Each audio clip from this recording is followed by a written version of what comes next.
히브리서 6장입니다. 히브리서 6장 13절에서 20절입니다.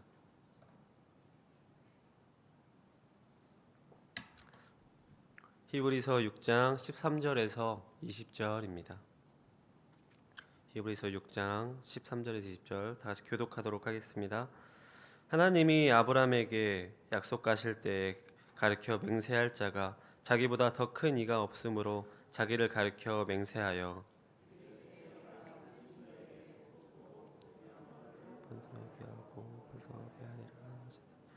그가 이같이 오래 참아 약속을 받았느니라.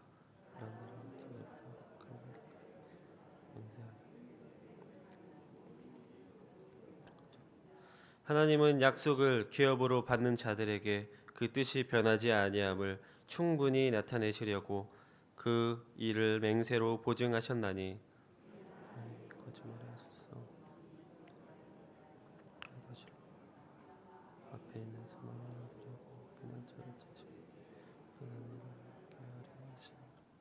우리가 이 소망을 가지고 있는 것은 영혼의 닷 같아서 튼튼하고 견고하여 휘장 안에 들어가나니 그리로 앞서 가신 예수께서 멜기세덱의 반차를 따라 영원히 대제사장이 되어 우리를 위하여 들어가셨느니라. 아멘. 오늘도 이 자리에 오신 성도님들을 주님으로 환영하고 또 사랑하고 축복합니다. 네.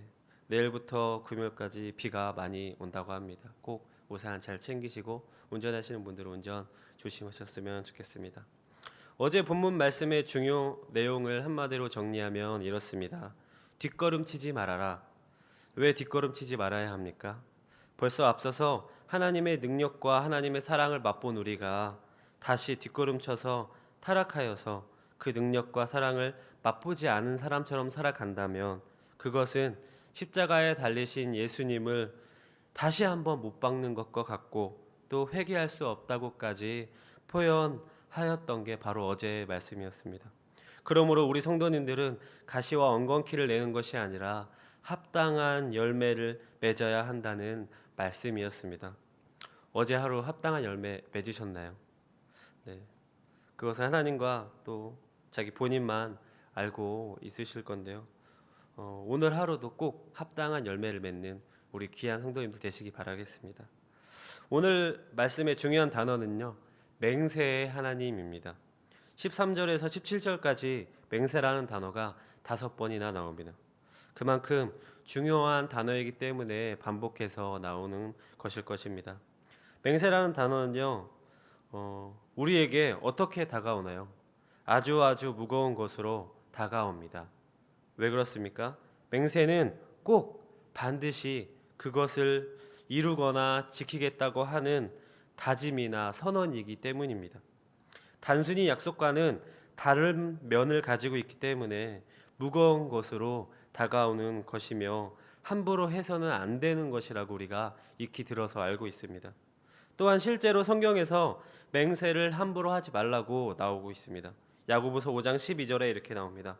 내 형제들아 무엇보다도 맹세하지 말지니 하늘로나 땅으로나 아무 다른 것으로도 맹세하지 말고 오직 너희가 그렇다고 생각하는 것은 그렇다 하고 아니라고 생각하는 것은 아니라 하여 정죄 받음을 면하라. 아멘. 그리고 또 마태복음 5장 33절에도 헛 맹세를 하지 말고 라고 나옵니다. 맹세의 특징이 하나 있는데요. 그것은요, 나보다 높은 존재를 통해서 한다는 것입니다. 예를 들어 길에 가는 강아지에 대고 내가 이 강아지를 두고 맹세하노니 라고 하실 분이 계십니까? 절대 없으시겠죠. 그것은 왜 그렇습니까? 그것은 말도 안 되는 행동이고 말도 안 되는 의미이기 때문입니다. 나보다 낮은 존재에 대고 맹세하는 것은 아무런 의미가 없기 때문입니다.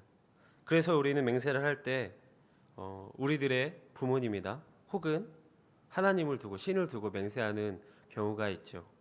그렇다면 나보다 높은 존재를 통해서 맹세를 했는데 그 맹세를 지키지 못한다면 그것은 그 존재를 욕보이는 행동이 될 것입니다. 그리고 또 욕보이는 것이라는 것은 누구나 다 알고 있는 사실일 것입니다. 여기 모인 성도님들은요, 헛된 맹세를 하시는 분이 없는 줄 믿습니다.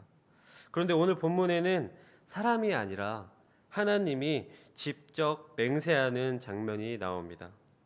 왜 하나님께서 맹세하셨는지 13절을 같이 읽어보겠습니다. 13절을 같이 읽어보겠습니다. 시작.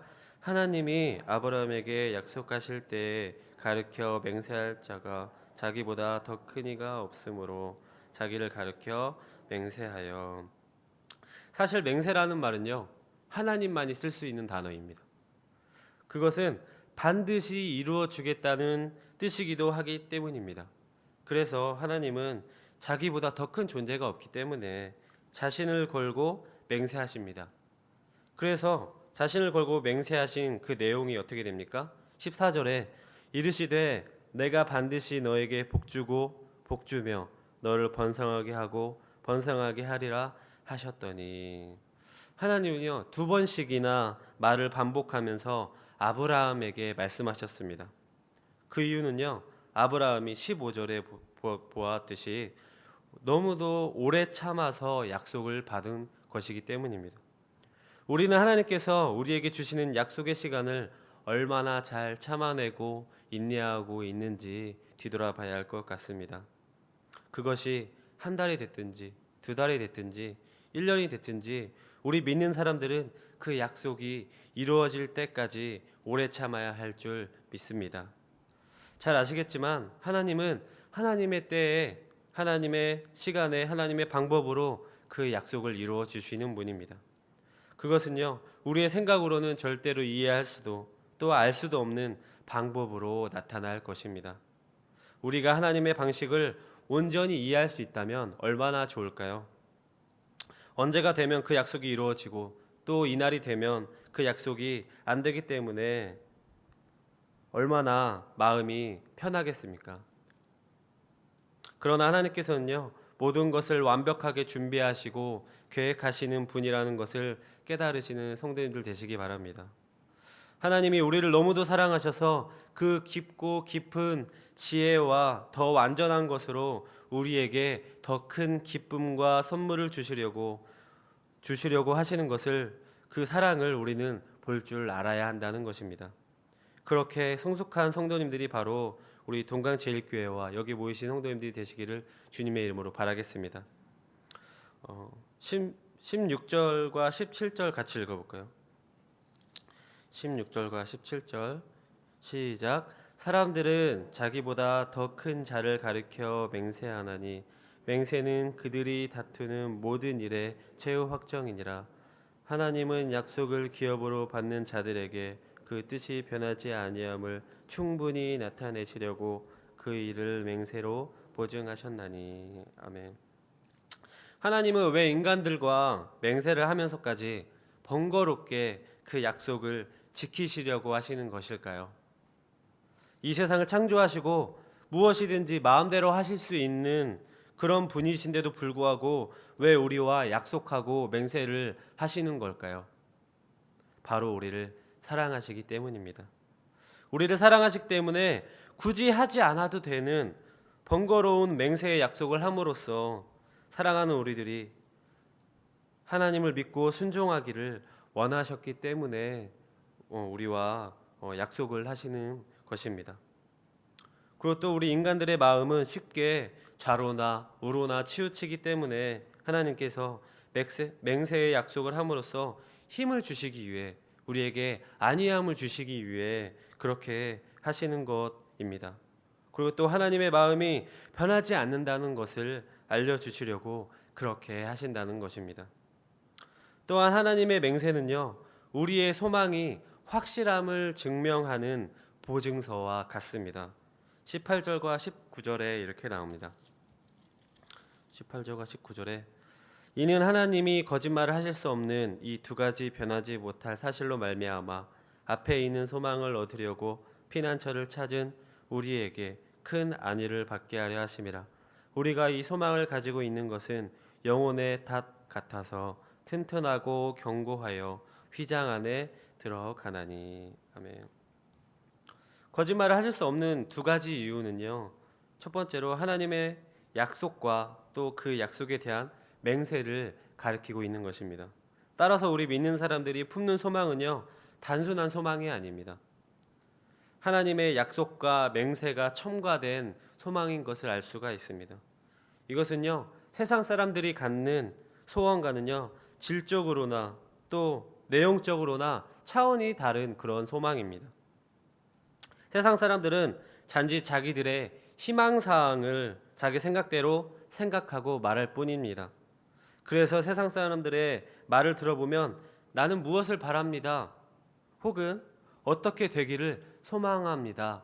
혹은 희망합니다. 라고 말을 하는 것을 보게 됩니다.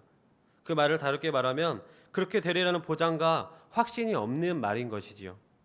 그러나 하나님의 비전과 나라를 바라는 성도님들의 소망은 그런 것이 아니라 그 소망은 사람에게서 나오는 것이 아니고 하나님의 약속과 맹세로부터 나오는 것이기 때문에 그 소망은 반드시 이루어질 것이고 그 약속은 반드시 성취되어질 것입니다.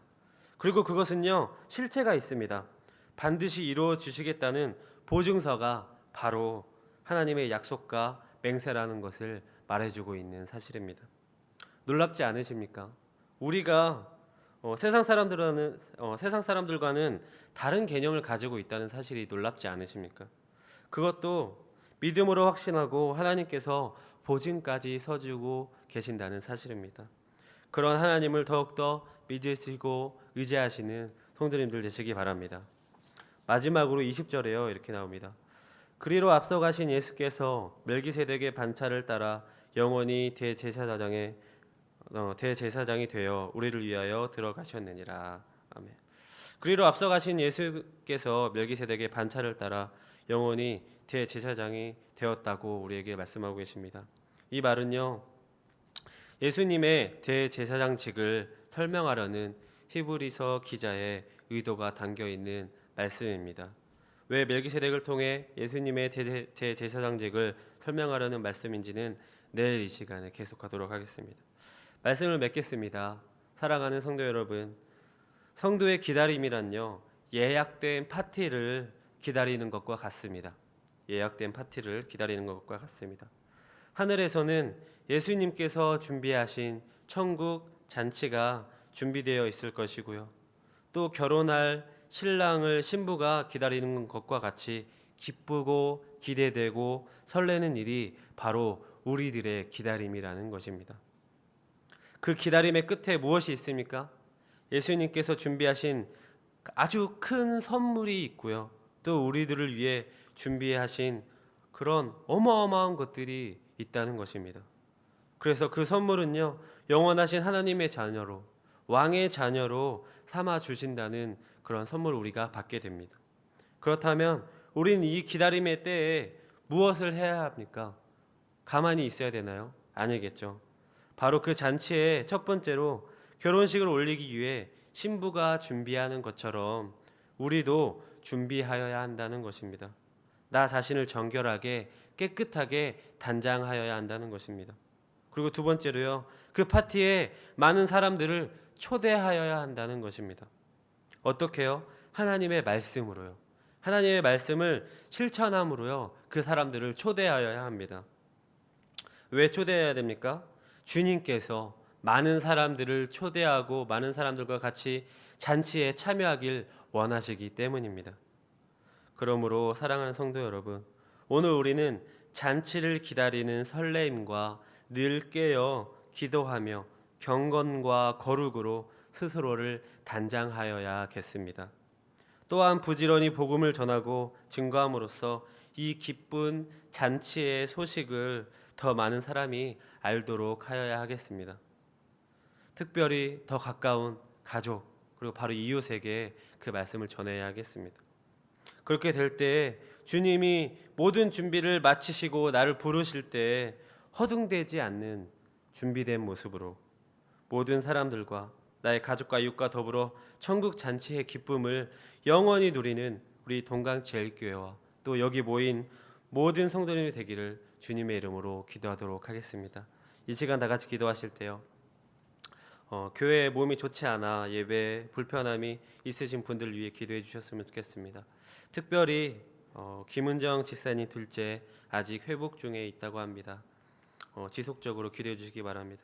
그리고 또 담임 목사님 휴가 중이십니다. 무사히 다녀올 수 있도록 기도해 주시고, 또 나와 우리 공동체가 천국 잔치의 주인공이 되게 해달라고 기도하셨으면 좋겠습니다. 다 같이 주여 한번 외치시고 기도하도록 하겠습니다. 주여!